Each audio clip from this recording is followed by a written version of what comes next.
To consider what is socially normative by itself is very subjective and stupid. It not only changes from region to region, but it changes from age to age. With that being said, one must consider what one does with his life, his philosophy, and his profession, his culture, before one considers what is socially normative. I am the top martial artist, and I discuss things that make even sissies get upset. And then I talk about martial arts quite frequently. I'm not talking about sports, wrestling, and boxing. And people get very pumped up about those things. How often do we see boxers, exchanging blows when they do the little stare down or whatever? Now imagine talking about a competition that represents who can kill the other person more effectively and who has a better set of skills for killing someone at hand-to-hand combat. With that being said, I've put this picture on the screen so that you can understand that the type of people in the video game Mortal Kombat who train to kill people at hand-to-hand combat aren't some kind of liberal painter. They aren't a kindergarten teacher. They don't sell lingerie at the mall. They don't work at Toys R Us. They don't teach classes on knitting or some bitch shit like that. They're not a recreational therapist. They don't teach square dancing. They don't teach gardening. They don't teach meditation.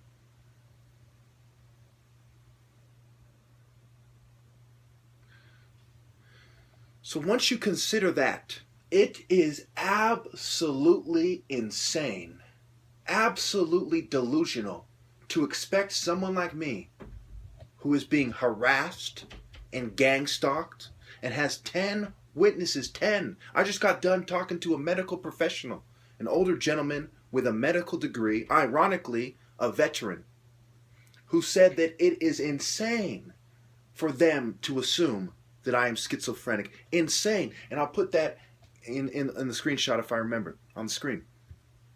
With that being said, I give you a clip on the from Psych Central about workplace mobbing and how it is a quite frequent event, and it is really what you would expect. And they say that the people doing it have personality disorders.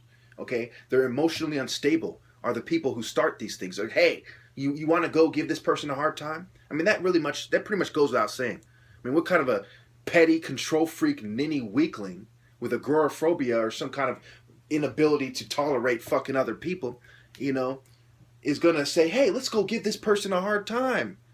What kind of a selfish, shallow, typical liberal type weakling would come up with some bitch shit like that? I mean, come on. You fucking sissy. What are you, a bitch? Oh yeah, you are. First of all, let me make one thing clear. I am the top martial artist in America. The other ones are hiding from my $3,000 challenge, $25 to show, for almost 3 years now. In other words, on a bad day, I would kill even the top UFC fighter in the street in a physical confrontation in less than 2 seconds. And on a good day, in less than 0.1 seconds, I would have delivered the fatal blow. With that being said, this article from Psych Central, written by a psychologist, well written at that, discusses how, using references from Oxford University Press, talk about the experts of the experts, right? I personally don't always listen to the experts. But when you see the government or an Ivy League school admitting that psychiatry is wrong, or that some form of government oppression or something linked to government oppression is actually taking place, then it's a pretty sure bet. Anyway, they say that workplace bullying, they use the word mobbing. What's very interesting in gang stalking, a lot of the things that they're describing are things that are on record, and the experts have recorded them thoroughly. Peer-reviewed research has made it quite apparent that they are happening. Mobbing is on record. This article alone shows that. Stalking and group stalking, there's over 1 million cases of group stalking in America every single year. I've seen one statistic that there was 7 million cases of stalking in America in 1 year.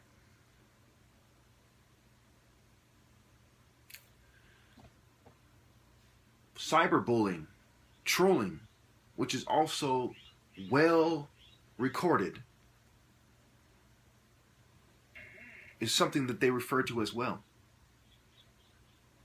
So when you see psychiatry really pushing the limits of trying to play on complete stupidity and getting away with it even to a very small degree, you must come to the conclusion that psychiatry must be abandoned completely. When people are acting up, they need to be sent to a detention facility. For example, if they're trying to kill themselves or something. And they need to be given a choice whether or not to see a psychiatrist and take psych meds. Forced medication should be illegal. Covert medication should carry capital punishment. Okay? You should detain them for a period of time that is consistent with what they have done. In other words, another sort of prison that is just meant for short-term stay without the need to see a judge or something. You know, you have some kind of a mediator there who preferably is as disgusted with the system as I am, who will determine how long you stay there. You know, you try to commit suicide, stay here for a couple days. You had an argument with your parents, cool off for a couple hours. It will save us tons of money on, you know, hiring quote-unquote professionals. It'll save society a lot of money. Hiring, you know, doctors and nurses and people who need, you know, degrees. People who cost a lot of money to pay by the hour. Anyone can staff these places. And a lot of oppressors in mental health will be out of a job. Thank goodness. Anyway, going on back to the article. This psychologist, because they're a psychologist, recommends that you see a psychologist. And also remember, mental health is a bunch of Buddhist, atheist, philosophy of science, New Age type ninnies. You know, these are their philosophies. A bunch of humanists, feminists, and so on. So of course they're going to recommend you see them, and that is the part I disagree with. I do agree with everything they say is going on. So it's the old problem solution. Yes, bring a solution, which includes identifying the problem. But don't jump to the conclusion that you should do it their way. Listen to how they're identifying the problem. Do your own research. Determine whether or not they are right about what the problem is. And try to go deeper and do a root cause analysis. And after you have finished an educated and thorough assessment, at that point, determine what the proper solution is. And if you disagree with their solution, make sure you thoroughly explain why they are wrong, so others can come to the same conclusion that you have without falling victim to controlled opposition. Everything is done in phases. You know, the age of romanticism, the age of realism, the age of enlightenment. These are phases. Each phase has new problems, and the next phase has quote-unquote solutions that address the problems of the last phase. And at the end, when all is said and done, you know, they will have things in a way that is what they want. That's the idea. And even then, it's still going to be a work in progress, right? They're going to constantly be refining things in a way that gives the secret society people the most power. Anyway, so when you look at the article, it is a disgrace that anybody on the planet would pretend that psychiatry is not dead fucking wrong in general, and certainly dead wrong in the case of gang stalking. I mean, after everything psychiatrists have done, even if they have proven definitively that mental disorders exist, forced medication should still be off the table. Even if they have a valid diagnostic test, forced medication should still be off the table. Because all they could possibly have, at best, all they could have is, say, a brain scan that says, look, these behaviors are consistent with this in this brain scan. That doesn't say anything about how the ability of the individual to make their own decisions, or to what degree that individual is being affected by the abnormality in their brain scan, because every brain is different. There's the structural commonalities. But why do you think we're different? Why do you think we have different personalities? Because every brain is different. The same brain damage in one brain might not be the same, might not have the same implications, the same results as the same brain damage in a different brain.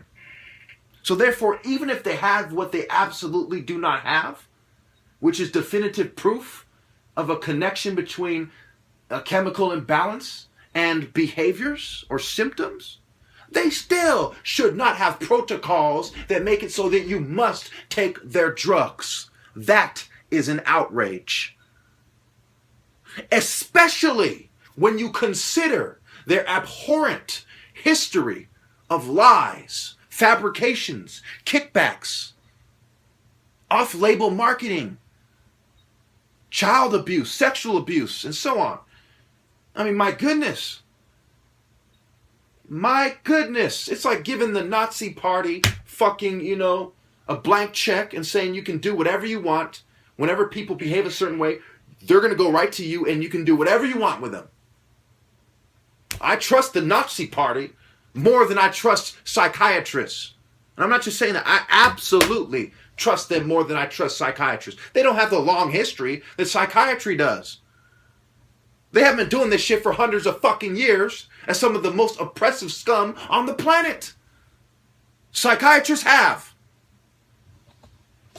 How on earth are we going to give the most oppressive pseudoscientific garbage the opportunity to operate with impunity and to do whatever they wish and make whatever diagnosis they want and determine whatever course of action should be taken? Absolute oppression. And when you consider that more often than not, it is the political opposition doing the diagnosing, making the diagnosis of the patient, my goodness. My goodness. It's all too familiar. Reminds me of Nazi Germany. You have the political opposition diagnosing the Jews. Communist re-education camps. All you ninnies who think mind control is... Look up re-education camps, you stupid bastards. Look up the Vietnam fucking War. Read something. Learn something. Use some critical thinking and deductive reasoning. Sniveling scum. I have it on record again and again and again. They can't even debate me. You have no idea how painful it is to know that a bunch of sniveling cowards who could not win a debate against me if I was hit in the head with a 2x4 and doped up before the debate. Being allowed to drug people on a whim. Detain people at will. Just inferior fucking cowards trying to play God. Fucking scum.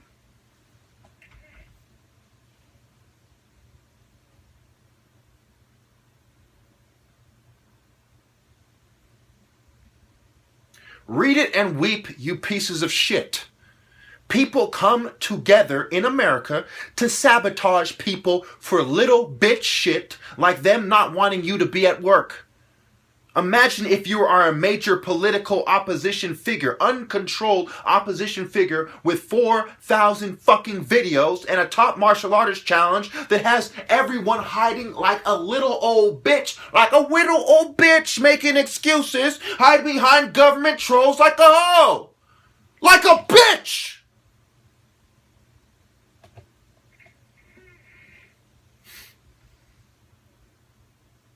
And when you look at workplace mobbing, do not martial artists have places of business quite often? You know, martial art instructors, owners of gyms, UFC fighters.